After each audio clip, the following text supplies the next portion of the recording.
Hello again, and welcome to this interview in the series that is all about empowering a league of extraordinary mothers on how to lay a strong foundation for health and happiness in our teenage girls. So today's interview is with Jodie Nolan. Jodie has been called one of Australia's most admired and respected financial advisors. She's passionate about teaching people about money, the core fundamentals that should be taught in our schools but aren't. Jodie is making a real difference in not only adult financial education, but more importantly for our next generation to give them the best financial start that they can have. Thank you so much for being with us, Jodie. Oh, thanks, Edwina. It's my privilege. I love your story and how you got to where you are now. So can we start with you sharing that? Yeah, for sure.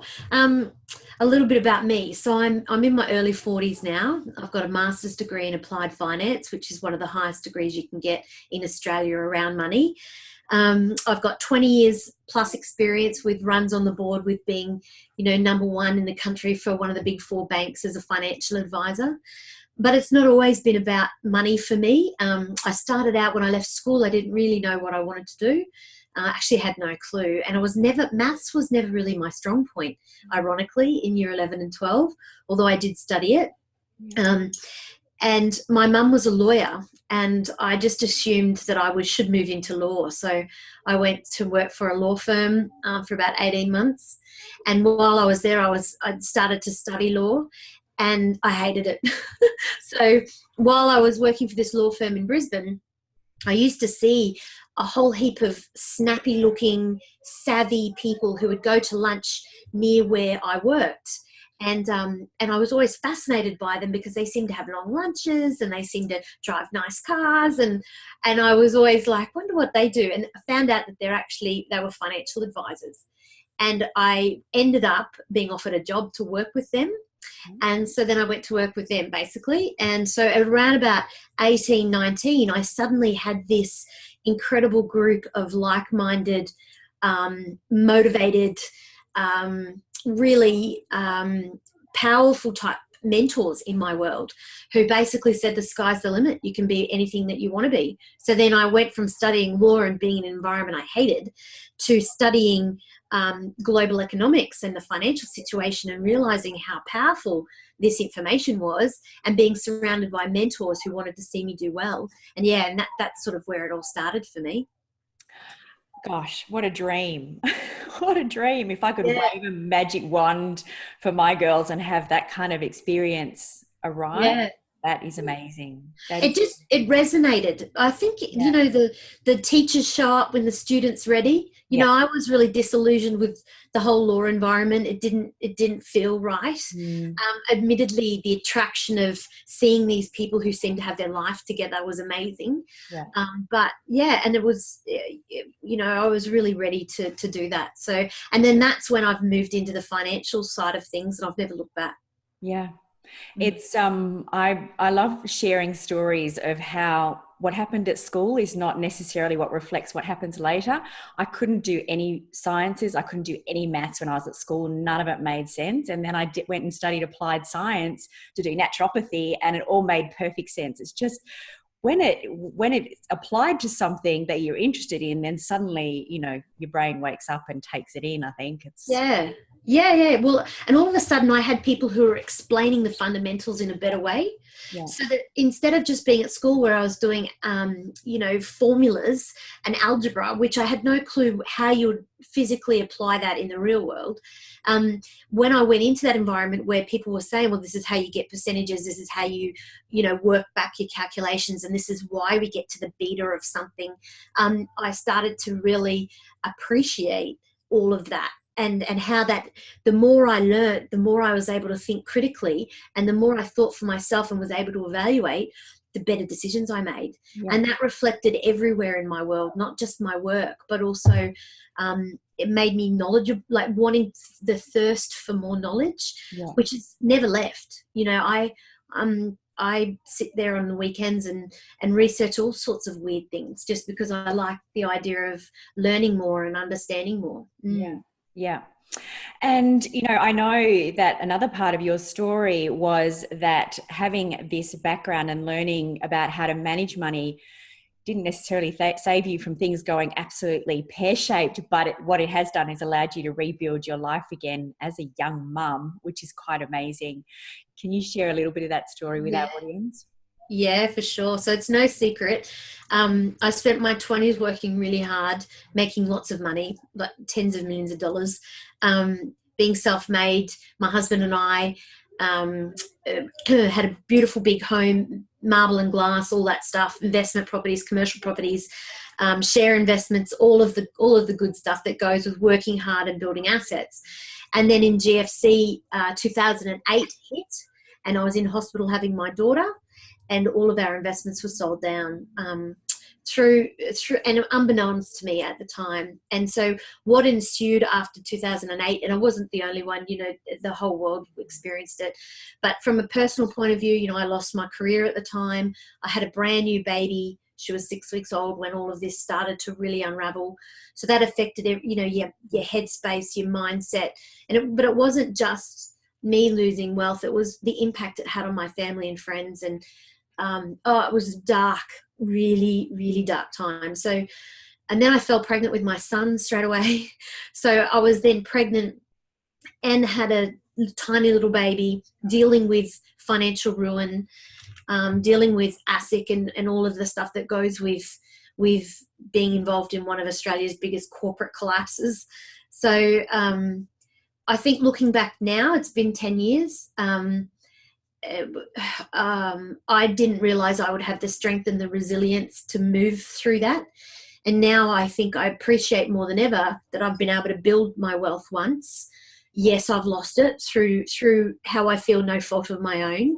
But these things are sent to test us, and I've had to build it back again. So I know very clearly how dark it can get, and how there can feel like there's no hope. And what you need to do then to step yourself through it to then come out the other side. And there are some days, admittedly, that are just, even now, that I think, oh, what, this isn't fair. What, I would have been here by now. But I also have 2 perfectly healthy little babies, and life has since been throwing challenges at me, and it's shaping who I am. And I think that makes me a better financial advisor.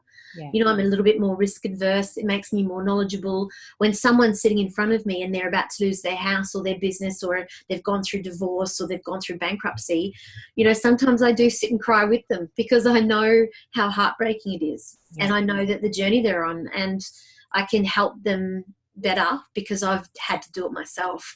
Yeah. And I think there's nothing more profound than learning by experience. Yeah. And I think the other thing that I hear in that whole story, Jodie, is that your children get to watch how you do this, and what a phenomenal role model you are for them in, showing them that, not necessarily, we all want to show our kids what life looks like when it's all sorted and it's all perfect. But I think the power actually comes from them watching us grow and, continue to build. Yeah, well, thanks for saying that. I think for me, I wanted, especially in your environment, the health and wellness world, I wanted the calm birthing courses, I wanted all the beautiful organic foods, and I'd set myself up so that I didn't have to go back to work. I'd officially retired so that I could just concentrate on being a mum. And all of that went pear-shaped, and so my children were born into this environment that wasn't ideal. Yeah. What I've done since then is really appreciate the fact that I don't want them to have that scarcity mindset. Yeah. I don't want them to have all of the negative connotations that come around wealth and money and all of that sort of stuff. So I'm very mindful of raising them to be really independent and have the tools or the wherewithal, hopefully, to be able to have a challenge and find a way around it or through it. Yeah. Empowering our kids. That's what this is all about. All right. So now let's get to the good stuff, the juicy stuff. How do we, and not everybody thinks about, being financially responsible as the juicy stuff, but I know you do. So I'm going to draw on your enthusiasm around all this. How do we make a start? Our teenage girls, a lot of them are just starting in their first jobs at local junk food restaurants and all Yeah. that, which mine have done. And, you know, they've got this bit of money coming in, and I'm watching every time they get $1, they spend $1. Yeah. And I'm sort of trying to give them ideas around maybe just, you know, think about a percentage that you can put aside and you don't touch, and you can use that to, you know, get something that is more, you know, going to bring you more value down the track. But what I want to hear is how you go about this. Yeah. So this is the fun stuff. Yeah. I'm a big fan of not giving them too many options. Yep. I think we're all guilty of saying, you know, you could do this or you could do that. Setting some really strong parameters around them, because they're still, for all intents and purposes, children that need guidance, even if they are 16, 17. They don't have the capacity to make the right decisions straight up, even though we want to empower them to come up with the decisions themselves. So some of the things that I would suggest is taking them to a bank and getting them to open up a bank account and saying, we're going to split your pay each week into 3 separate accounts. Okay. Now, it's up to you to work out how you want them split, but they will be split. So, you know, so not just giving them the option that money goes into their bank account and then they get their credit card or their debit card and they can spend it. But to be able to say, you know, how much of your weekly wage are you going to transfer? And it happens automatically. So it might just be $10 a week, but it's better than nothing. And that goes into a rainy day savings. That's for their cars. That's for, you know, when they need bond because they're going to move out, like lots of different things. They might have a presence in a charity. Some people like to do charity. I don't particularly, not at that age necessarily, because, you know, we're trying to create wealth for themselves. And then one that's just spending. So if they get to the point and they really literally have nothing left for the week, they know they can't go and see a movie. And then if they get online and they transfer money into that account, they need to be really being specific about it. They're transferring it for a reason. So I would suggest that. Then there's other amazing things that you can do to start talking to them about getting excited about long-term savings and things. There's an app called Acorns, Acorns, Acorns. And what that does is that every time they spend money on their debit card, so they go and get a coffee for $4, it rounds it up to $5, and it puts that $1 into the share market for them. Wow. And they buy the top 200 on the ASX. It's absolutely brilliant.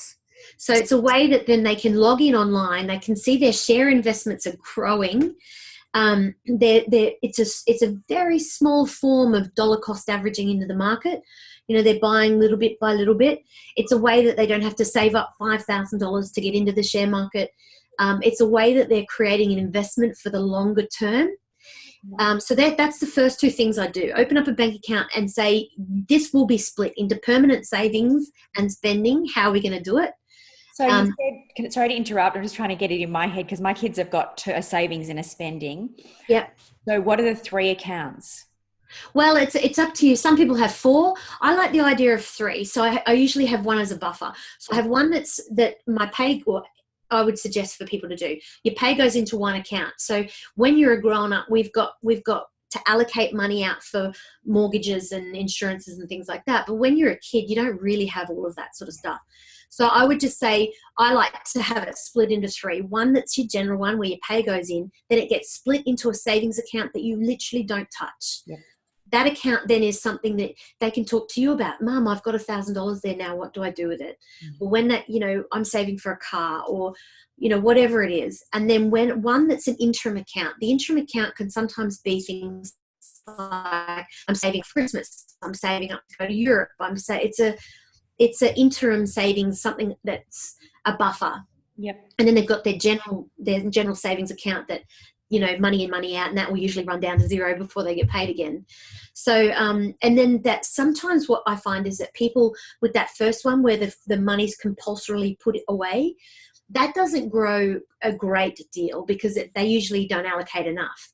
The interim accounts sometimes can grow quite well because they'll just transfer more that they don't spend. So I've got 2 young girls that are 16. They're both friends' children's at the moment. And they're both saving to go to Europe.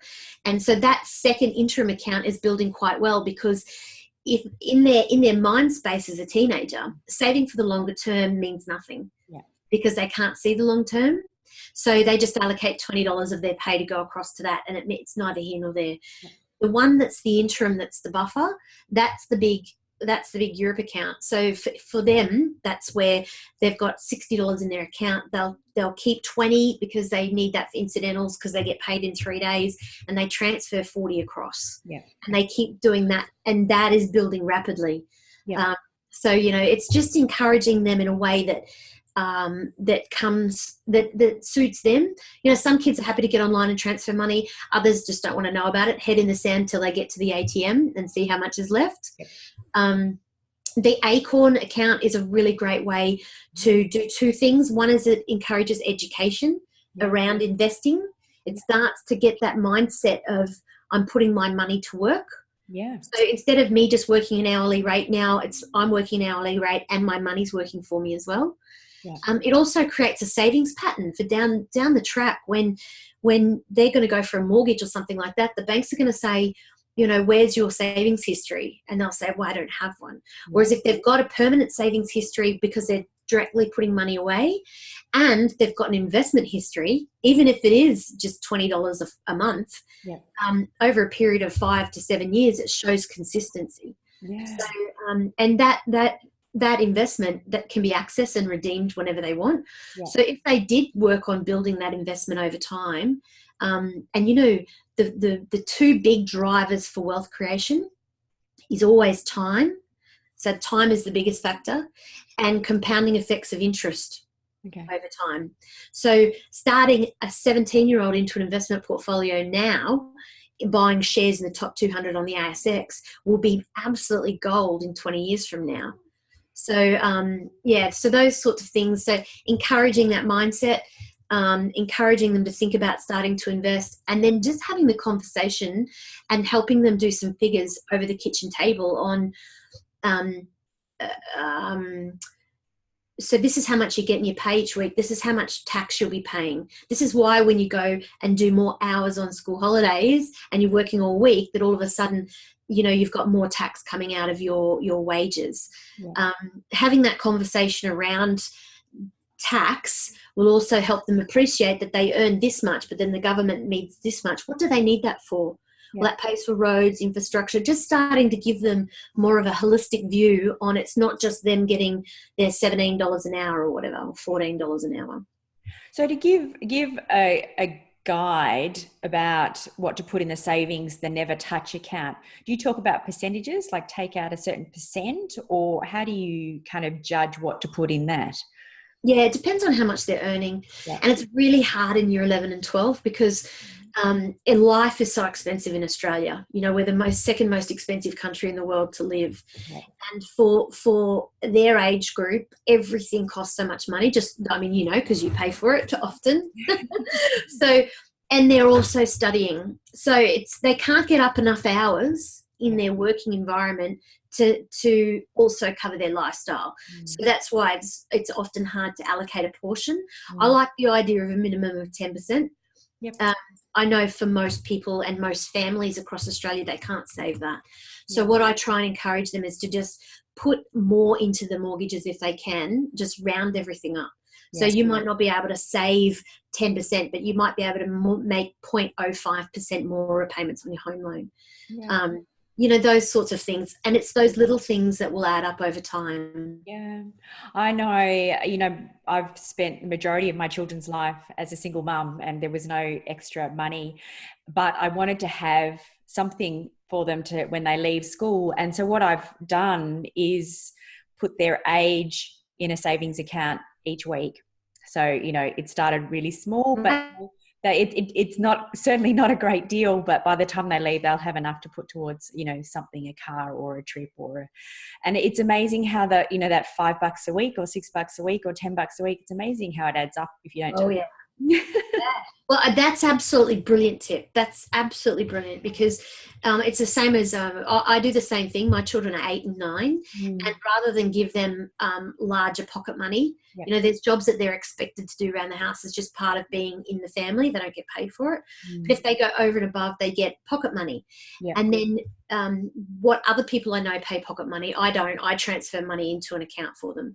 And then that just sits there and that will build, and they've both got their separate accounts, obviously still under my name, but it's there for them over time. And it's the same as I'd much rather, especially when they're little, I'd much rather spend less on a birthday present because, you know, these days with toys, you can get really inexpensive things, and put what I would have spent into their investment accounts or their savings accounts. Because, you know, at 4, they don't know how much you've spent on presents. And they get so much from grandparents and aunts and uncles and that sort of thing. So, and I know that both sets of grandparents are doing the same thing. Instead of spending $100 on a present, they might spend 50 and put the 50 away for them. So, yeah, it's a great idea. It's amazing how just having these conversations, so many ideas pop up that you never thought of. It's, you know, there's so much power in just having these conversations with other mums, with your friends. What are you doing? And then, you know, we just get little ideas. Yeah, totally. And sharing, because if you because sometimes we get so busy in our daily lives, we don't make time to allocate things like setting up an account to do this. And it literally takes 20 minutes. It's the same with going through your own financial affairs. You know, something that is very powerful for children to see is how their parents treat and respect money. You know, how do you talk about money around your children? Do you have a scarcity mindset? You're saying, oh, I can't afford that. Money doesn't grow on trees. Are you setting them up for that expectation that their life is going to be always around limiting beliefs around mindset? Sometimes that can be more damaging than anything else you can think of. You know, and also not something that I'm seeing quite frequently now is there's no delayed gratification in teenagers who are late. They want it now. They get it now. They don't have to work for it. There's no incentive or reward there. And then sometimes that doesn't allow problem solving. They can't, if they get something straight away, even if it's not material, they can't work to find a solution to make that happen because it just gets given to them. So then when problems arise in their life, they haven't got the proper coping or problem solving skills that they need in order to handle things. So deliberately giving them challenges that set them up to find solutions. I think, you know, I'm saying all of this as a mother of an 8 and 9-year-old. It would be totally different by the time mine are 18 and 19 and I'll be tearing my hair out, but trying to find ways to work to solutions, you know. There's no secret. The earlier you set these things up, it's so much easier to implement them. You know, it's, you know, once you're trying to set new rules in place, once your kids turn 16, that's much harder to do. Yeah. And look, we're all guilty of different things. I mean, mother's guilt is rife. You know, it's always about we never have enough work-life balance. And then coming from a woman who's a professional, and I struggle myself with trying to find the work-life balance. But and we get guilty about everything. You know, we can better manage money ourselves. We can better look after our health ourselves. We can better look after our emotional wellness ourselves. So, but if your kids are seeing that when bills come in, you look at them, you talk about them, you find ways to reduce them or whatever. If they're seeing that, you know, you're celebrating your wins and your successes around wealth, around money, around your work, about setting targets, strategies for yourself, like even just your children knowing that you're, you know, saving for a holiday, or, you know, there's reasons why you're doing things. I think all of that then leads to them having this well-rounded, you know, view of it. How do we change that scarcity? You know, because I'm just thinking about with my kids, I'm sure that I've been very guilty of that, just because of the way things have been while they were growing up. How do you change that language? It's not, you know, I'm just trying to think about it in practical terms, because, you know, they ask for things and it's like, well, we haven't got the money for that. And I hear them now saying, well, I wanted to ask you for that, Mum, but I didn't think we'd have the money. So it's, I just wonder how I change that now. No, well, look, I've people like Warren Buffett of the world, one of the world's richest men. He still lives in the same house he's always lived in. You know, he's not a spendthrift. So I think that it does come down to who you are fundamentally as a person. Some of the wealthiest people I've ever met, you would never know they had money because they didn't spend it. I think it's probably more around letting you can have that frugal personality and still want for more things. So being able to encourage them and to know that it's okay to want more for yourself. It's okay to want to be successful. Sometimes a scarcity mindset locks us into this belief that it's always just going to be this, and we want more for ourselves. It's like that that saying that says, you know, who are you not to shine? Who are you not to be the greatest that you can be? And we're scared of how amazing we could be rather than, you know, anything else. So I don't know how to get out of the scarcity mindset specifically, but I know tangibly the actions that create the results, because a lot of us have that negative self-talk that goes round. And I've had to face that the last 10 years specifically, because who am I if I wasn't wealthy? You know, you're having to change that specifically. Decluttering sounds lame, but that really works. So if you don't know where else to start in your life right now, you know, you've got 40, 50 years worth of ingrained bad habits, which we all have, and you don't know where to start or what to change, just declutter. Just go, you think, I'm going to have Jodie come over here this afternoon. She's going to want to go through my office. Oh, am I going to be proud of this? Can I put my hands on my super statements? Can I put my hands on the last rates notice? Like, is everything organized, or is it all just thrown into the top drawer of the kitchen cupboard? You know, just that sort of just declutter, start making space to allow new things in, because just that process does a lot of things. It cleans up a lot of messy ends. It makes you more aware. You're being more respectful.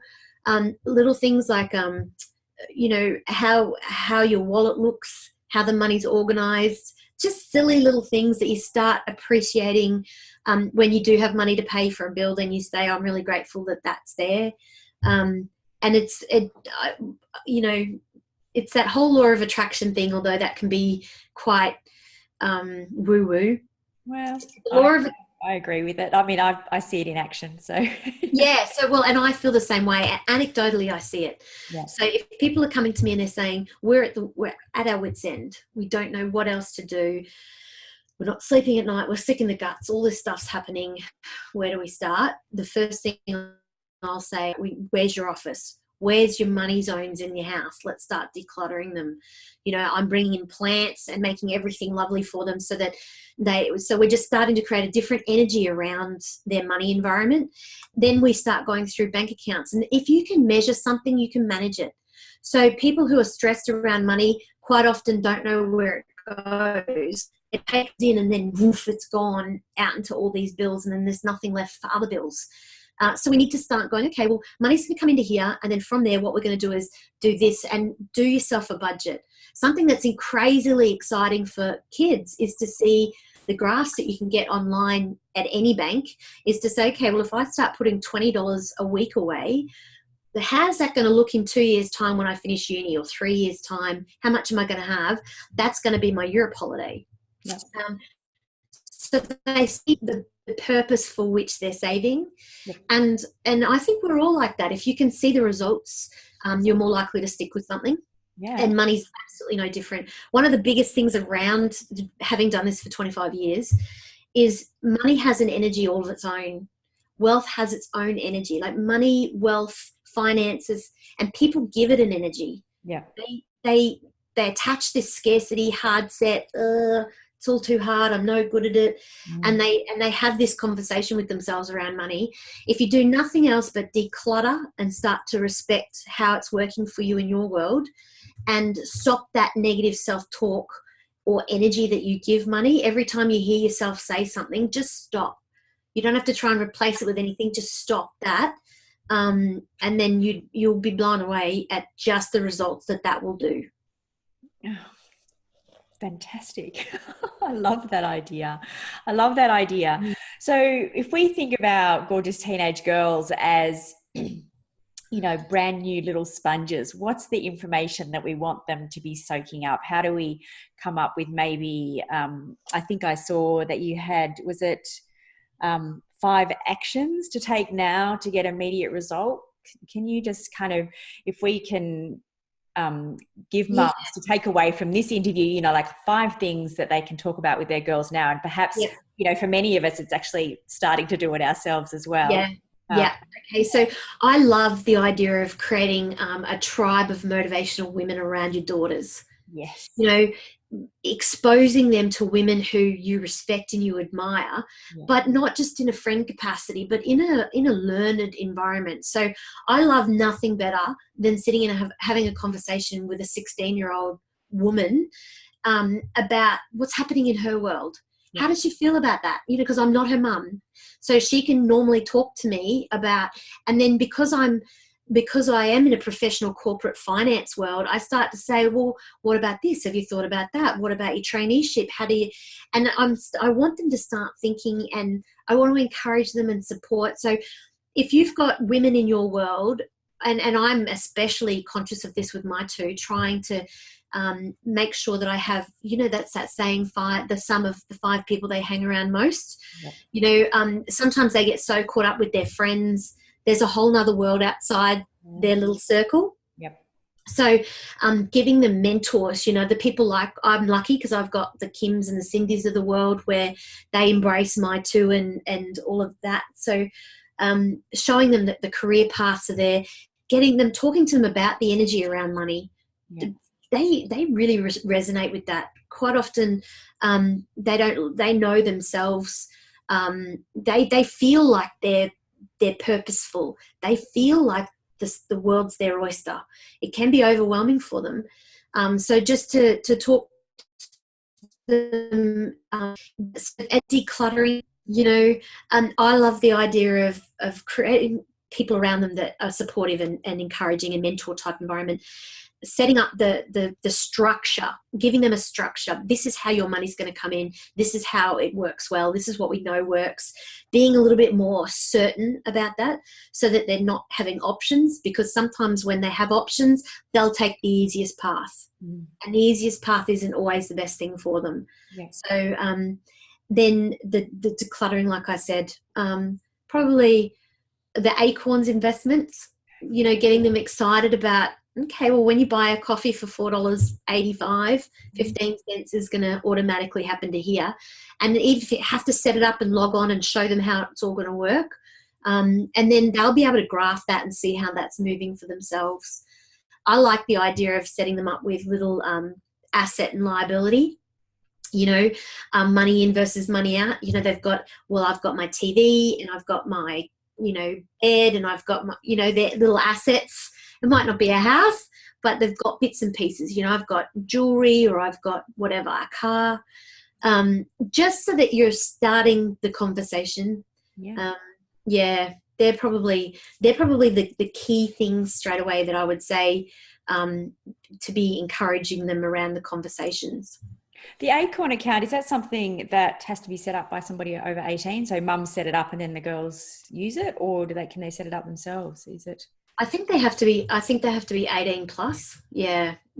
Because it is an investment. But I might actually only be 16. I'd have to double check that. I haven't looked into it, to be honest. We can have a find out. Yeah. But it's it's one of those things that it's just it's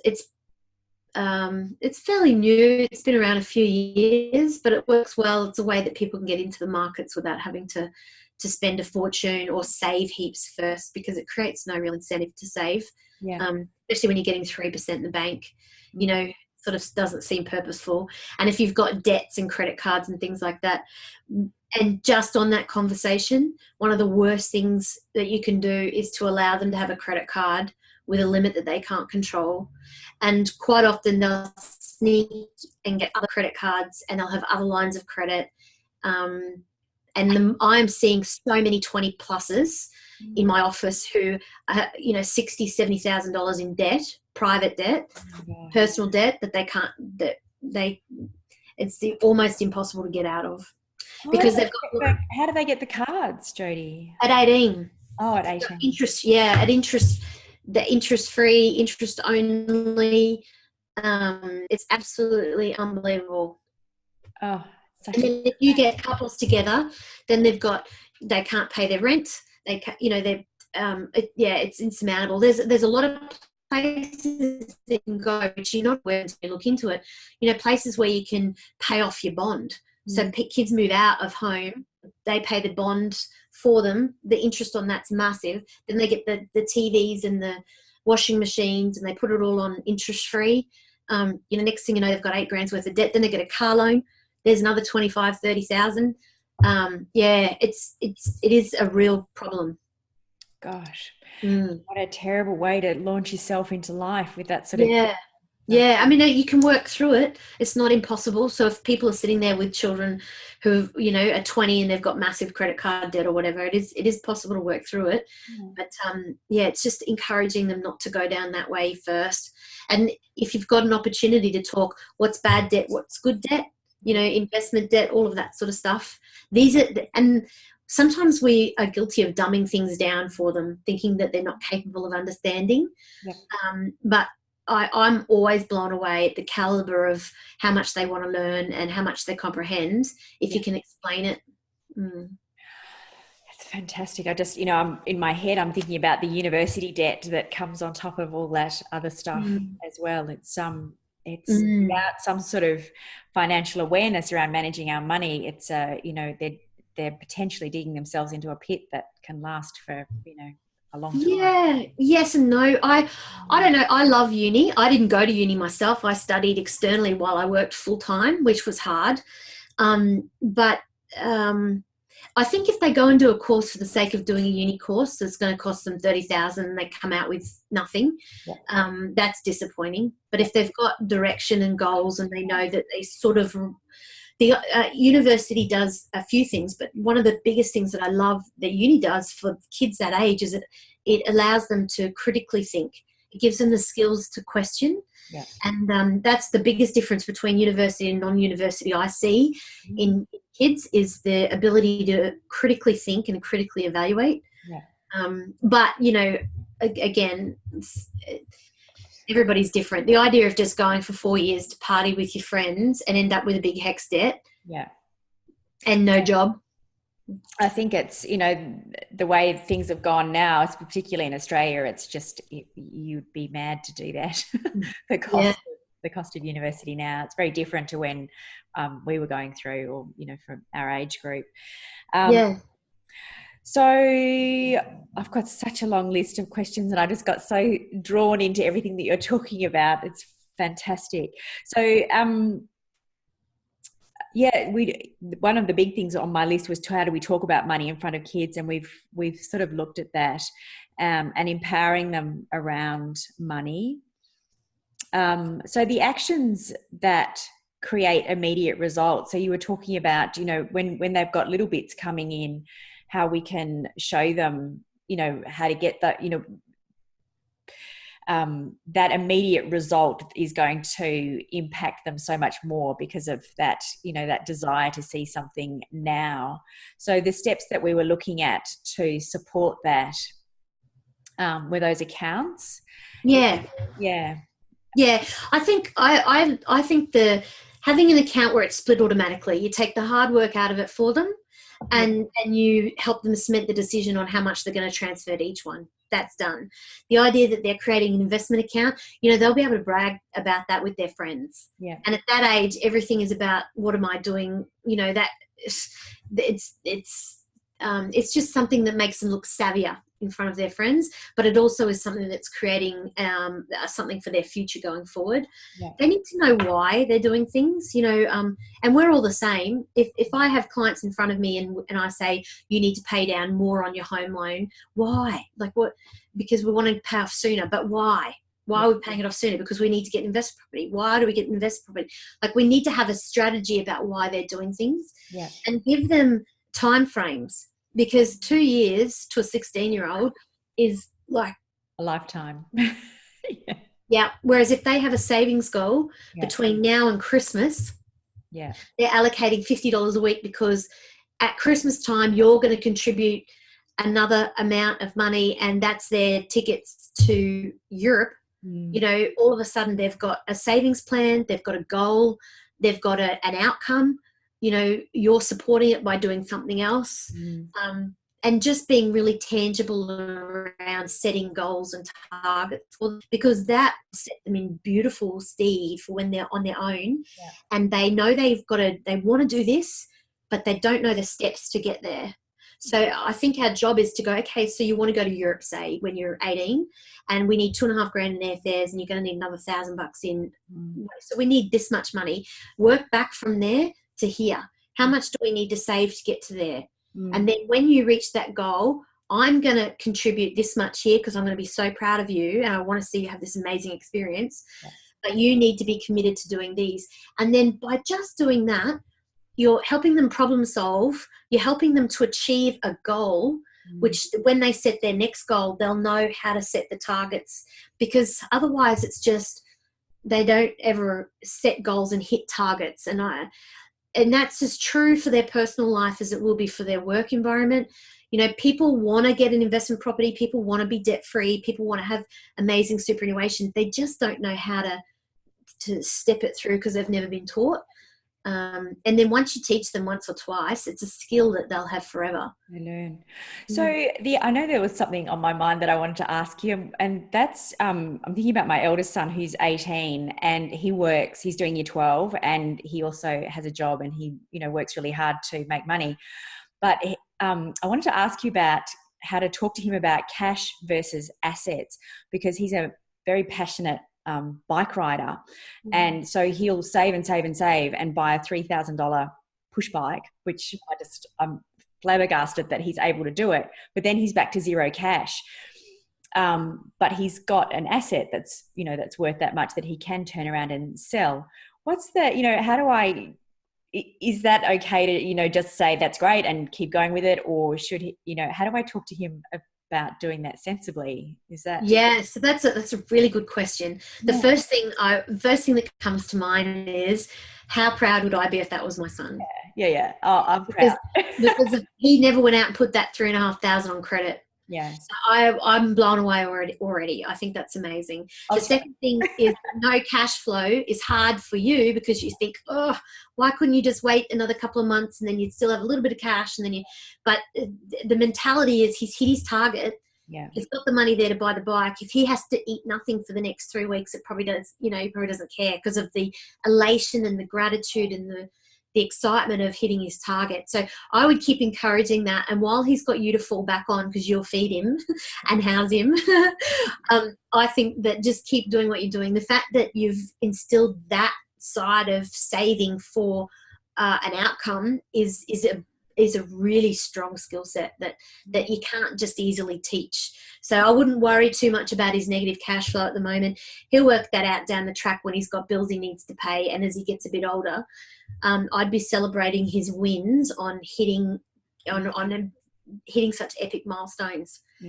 He's just got that mindset. But what concerns me is he looks at it and then he goes, he's happy with it for about 5 minutes, and then he's thinking about how he's going to get the next better one. So yeah, which isn't a bad thing. Yeah. As much as we don't like to hear that as parents, that's an entrepreneurial spirit. So I'd be starting to harness that into, because and I'm only saying that because I resonate with that, and a lot of the people I know who, it's a fine line between never being happy and celebrating your wins to always striving to achieve the next thing.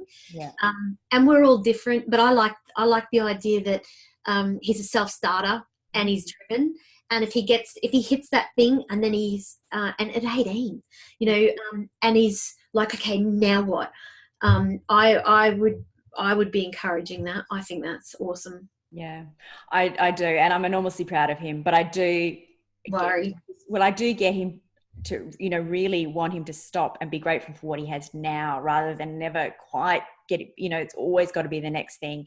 And he's, that's just the way he's wired. But I'll need to send him up to spend some time with you. Yeah, well, sadly, that's something I've had to work on my whole life. Yeah, it's great for what we have.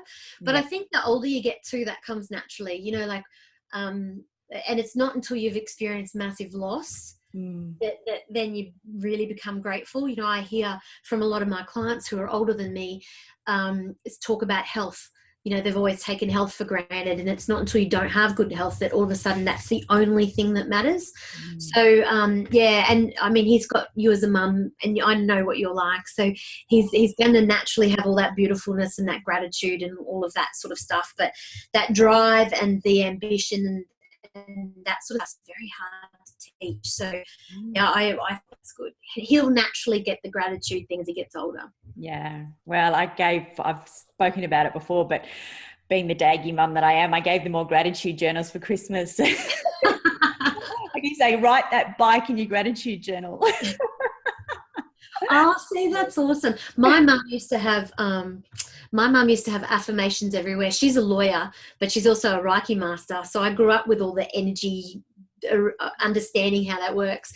And she used to have, I love and approve of myself exactly as I am, on little cards stuck to the fridge, in the bathroom, you know, everywhere you opened the cupboard, there was this, I love and approve of myself exactly as I am.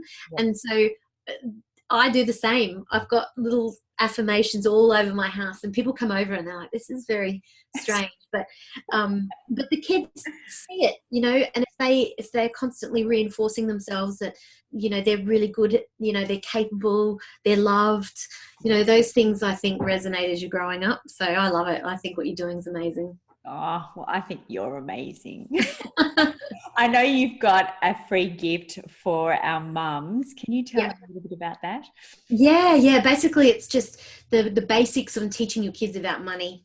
So it's just a little ebook which just explains the things that you could possibly do at the different age groups in encouraging a really good relationship between money and how your children are learning about it. So yeah, so like for instance, my daughter, when she was little, she would hear the All Ords on the TV at night with the news and hear that it's up and know that made mummy happy. The All Ords is up, mummy, the All Ords is up, and she'd run around. She has no clue what that meant.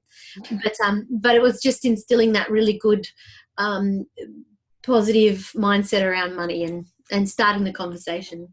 Perfect. Thank you so much. And thank you so much for being with us, Jodie. I know that this is just going to be gold for the mums out there. And yeah, thank you very much. Thanks for having me. All right. Bye for now.